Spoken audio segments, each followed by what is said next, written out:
नमो भगवते वासुदेवाय। ओम नमो भगवते वासुदेवाय। ओम नमो भगवते वासुदेवाय। श्रीमद्भागवतम चौथा कैंटो 16वां अध्याय और 14th वर्स। पृथु महाराज की प्रशंसा के बारे में हम सुन रहे हैं।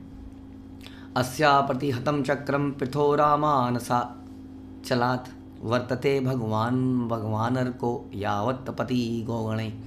जिस प्रकार सूर्यदेव अपनी प्रकाशमान रश्मियों को आर्कटिक प्रदेश तक बिना किसी अवरोध के बिखेरते हैं, अंटार्कटिका, हाँ, उसी प्रकार राजा पृथु का प्रभाव आर्कटिक क्षेत्र तक के समस्त भूभागों पर होगा और वह आजीवन अविचल रहेगा। तो यद्यपि सामान्य जनों को आर्कटिक प्रदेश नहीं दिखता है, किंतु सूर्य वहाँ बिना रोक टोक के चमकता है। जैसे ग्लोब के एकदम टॉप पे, एकदम नीचे समझ लीजिए जगह दिखती नहीं है। हाँ, सूर्य का प्रकाश वहाँ हमेशा नहीं रहता है। पृथ्वी के एक पर्टिकुलर एंगल में ही वहाँ सूर्य आ पाते हैं, लेकिन वहाँ पर भी सूर्य पहुँचते हैं, हमारी नज़र नहीं पहुँचती है। हाँ, देखिए ये शास्त्र हैं, इस शास्त्र में ये कोई हमारे पास फ्लाइट्स नहीं थी उस ज़माने में, कोई विमान नहीं थे देखने के लिए कि 7 ये जो आइलैंड्स हैं कहाँ पर हैं। हाँ, पता ही नहीं था। हम जानते ही हैं वो इंडिया की खोज करने निकल गया और अफ्रीका पहुँच गया। हाँ, आप जानते ही हैं, उसने कहा ये इंडिया है, I think West Indies, and then became something like that. तो मालूम ही नहीं था कि कौन सा कंट्री, अफ्रीका है, एक ऑस्ट्रेलिया है, एक इंडिया है, वटेवर। लेकिन शास्त्रों में आप सुनते हैं सप्तद्वीप के बारे में।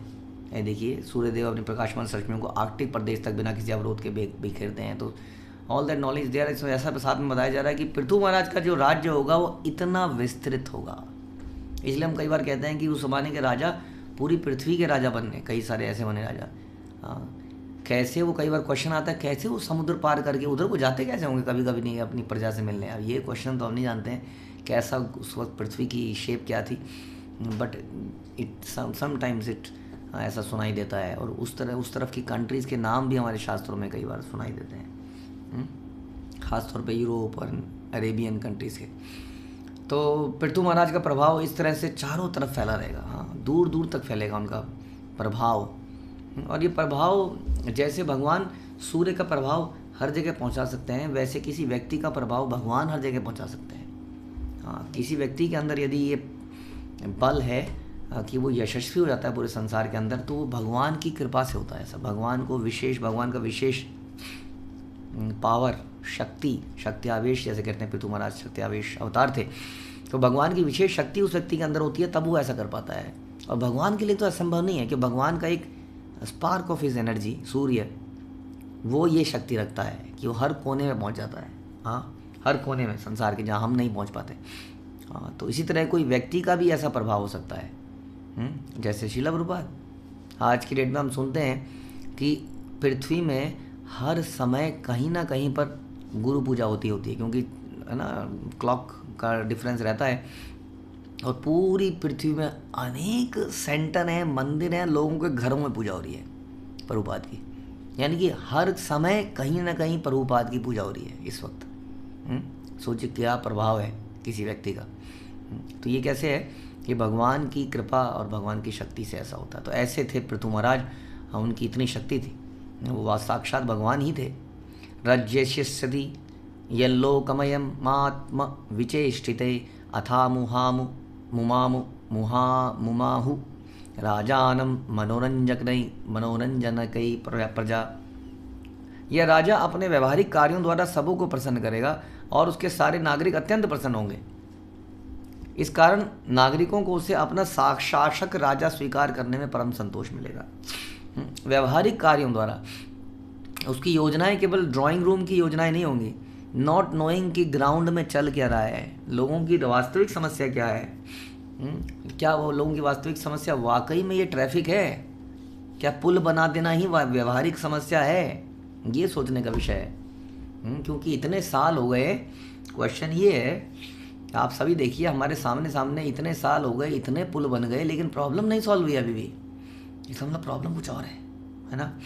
तो हम लोग वास्तव में उतने डेप्थ वाले लोग संसार में बचे नहीं हैं कि समझ पाएँ, शास्त्रों को नहीं पढ़ते हैं ब्राह्मणों को फॉलो नहीं करते हैं, इसलिए प्रॉब्लम्स को सॉल्व नहीं कर पाते। लेकिन पृथु महाराज हाँ सभी की प्रॉब्लम को सॉल्व कर पाएंगे, लोग बड़े प्रसन्न होंगे उनको राजा बनने में। दृढ़वतः सत्य संधो ब्रह्मण्यो वृद्ध सेवक शरण्य सर्वभूतानां मानदो दीनवत्सला। यह राजा दृढ़ संकल्प वाला तथा सत्य प्रतीक होगा। दृढ़ संकल्प वाला सत्य प्रतीक, जो प्रॉमिस कर दिया किसी को तो प्रॉमिस कर दिया, अब हम पीछे नहीं हटेंगे। हमने प्रॉमिस, अरे प्रभु जी हमने तो प्रॉमिस किया, मुझे तो ऐसा लगा था कि इससे ये फ़ायदा होगा। अगेन हम प्रॉमिस भी यही सोच के करते हैं ना किसी के साथ कि बाद में इससे हमें कुछ फ़ायदा होगा, इसलिए हम कुछ शपथ भी ले लेते हैं। कई बार लोग दीक्षा तक की शपथ लेते हैं, माला जपने की शपथ लेते हैं, कहते हैं कि हम आजीवन मंदिर की सेवा करेंगे, प्रभुपाद के मिशन में लगे रहेंगे, लेकिन दीक्षा प्राप्त होते ही व्यक्ति गायब हो जाता है। दिस इज नॉट सत्य प्रतिज्ञा, दिस इज नॉट दृढ़ संकल्प। इसका मतलब उसमें भी हमारा हेतु था, वो भी हमने अपने किसी निजी फायदे के लिए ली, क्योंकि हम गुरु के मिशन में कोई योगदान नहीं दे रहे हैं, कुछ नहीं कर रहे हैं। That means we are not सत्य प्रतिज्ञा। देखिए गुरु ऐसा सुनते हैं हम कि दीक्षा के समय वो आपके पापों को भी ले लेता है। और हमारे कितने भक्त हैं, सीनियर भक्त हैं, ये भक्त हैं जो हमारा खून पसीना अपना समय हमें देते हैं, और हम एक अचानक से सेल्फिश हो जाते हैं। उसके विपरीत ये राजा दृढ़ संकल्प वाला और सत्य प्रतिज्ञा होगा। वो अगर बोल देगा कि I will serve then he will serve, I will take care of you then he will take care of you. इस प्रकार का राजा होगा। यह ब्राह्मण संस्कृति का प्रेमी होगा, इसीलिए तो ऐसा होगा। वो वही करेगा जो उसको भक्त लोग गाइड करेंगे करने के लिए। राजा होने के बाद भी वो इंडिपेंडेंट होकर नहीं जिएगा, इसका मतलब राजा इंडिपेंडेंट नहीं होते थे उस ज़माने में। राजा के पास एक मंत्रीगण तो होते ही थे, लेकिन मंत्रीगणों के भी ऊपर उनके पर्सनल एडवाइज़र होते थे, उनके गुरु ब्राह्मण।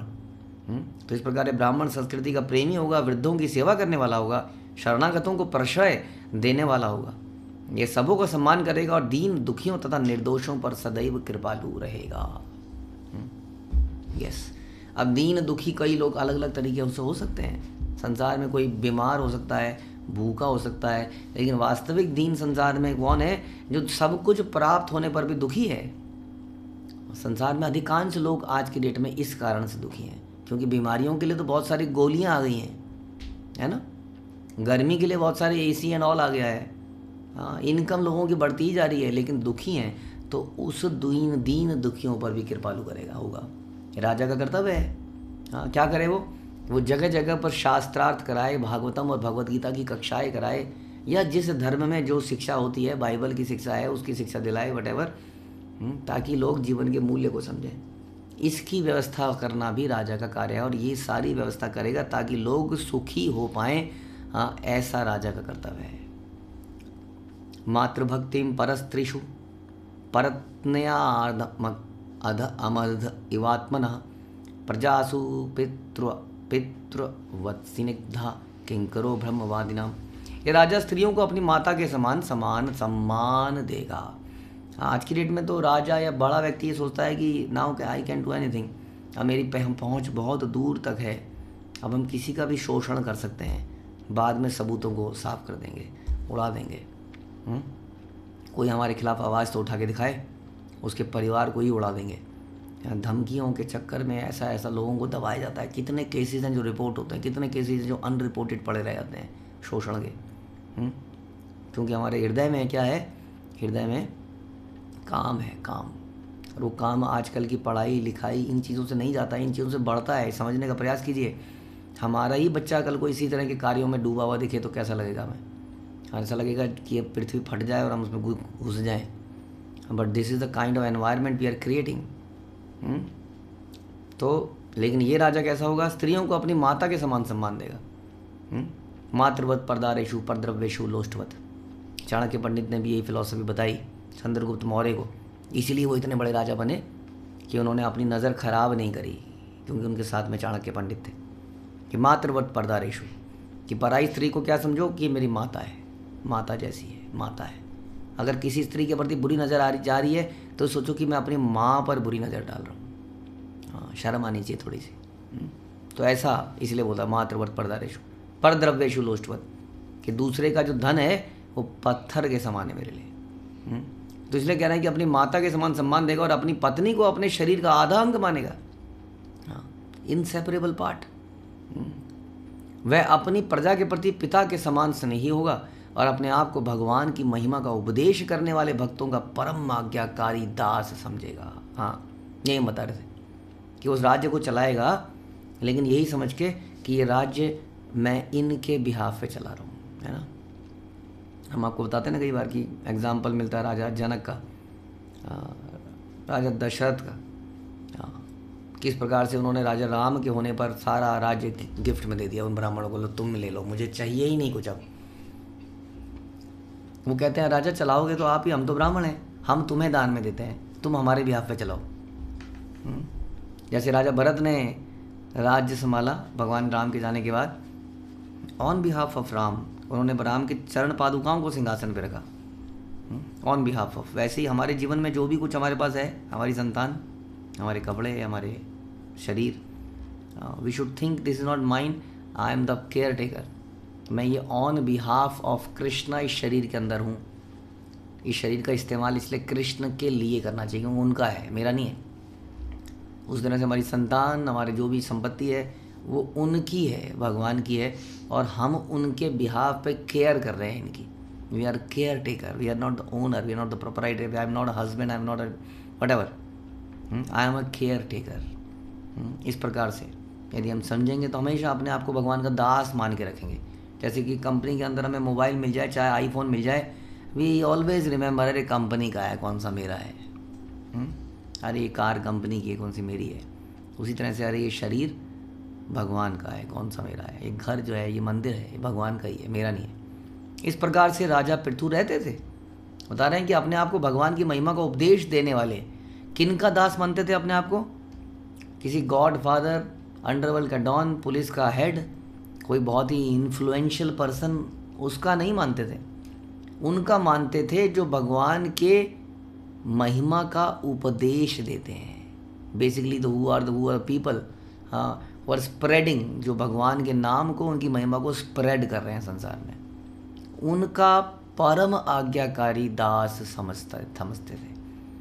क्योंकि साधु तो बहुत है दिखने में, वेशभूषा में, खासतौर पे आज की डेट में साधु बहुत प्रकट होते जा रहे हैं। क्योंकि ऐसे हमारे प्राइम मिनिस्टर और ऐसे चीफ मिनिस्टर हैं जो कि इन लोगों का बड़ा रिस्पेक्ट करते हैं। तो एक बार हम गए थे चीफ मिनिस्टर ऑफिस में, तो देखा वहाँ बड़े बड़े दाढ़ी वाले अलग अलग से लोग पहुँच रहे हैं, क्योंकि वो लोग उनको मानते हैं ना। इसलिए हर व्यक्ति ऐसे में कुछ ना कुछ हासिल करना चाहता है, वास्तविकता में साधु हो या ना हो, साधु बन जाना चाहता। तो ऐसा साधु नहीं जो वेशभूषा से साधु है, ऐसा साधु जो भगवान की महिमा का प्रचार प्रसार करता है।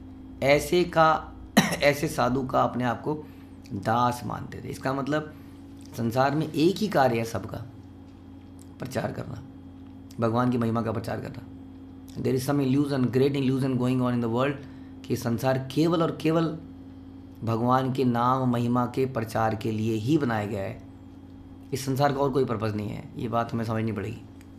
एकमात्र ये पर्पज़ है कि जीवात्मा इस महिमा को सुने, पवित्र और चली जाए। लेकिन हमने बहुत सारे पर्पज़ बना दिए हैं। उनमें से एक पर्पज़ ये भी हो गया है कि चलो स्पिरिचुअलिटी भी करनी चाहिए, थोड़ा टेस्ट चेंज हो जाता है, थोड़ा स्ट्रेस फ्री रहते हैं। चलो लड़का बिगड़ेगा नहीं, मेरा लड़का इस्कॉन में चला जाएगा ना, तो कम से कम सिगरेट बीड़ी नहीं पिएगा जी, इसलिए तुम इसको ले लो इस्कॉन में। हाँ, लेकिन जब शादी वादी होगी ना तो मुझे वापस कर देना, तब तक तो इसकी आदत बन चुकी होगी ना पीने की। वैसे मेरी लड़की को ले लो जी, यहाँ बड़े सोने मुंडे मिलते हैं, ना तो सिगरेट पीते हैं ना शराब पीते हैं। This is not the purpose. Purpose is something different. We should go deep into the shastra and understand the purpose. Superficial रहेंगे हाँ तो सुपरफिशियल चीज़ें हाथ में आएंगी। हम सुनते हैं साधुओं से कि जो मछलियाँ समुद्र में ऊपर ऊपर तैरती हैं वो किसी भी दिन नेट में पकड़ी जाती हैं। इसलिए we have to go deep into the purpose of whatever we are doing, और उसको हृदय से करना पड़ेगा, दिखावे के लिए नहीं। हरे कृष्णा। श्रील प्रभुपाद की जय। ग्रंथराज श्रीमद् भागवतम की जय।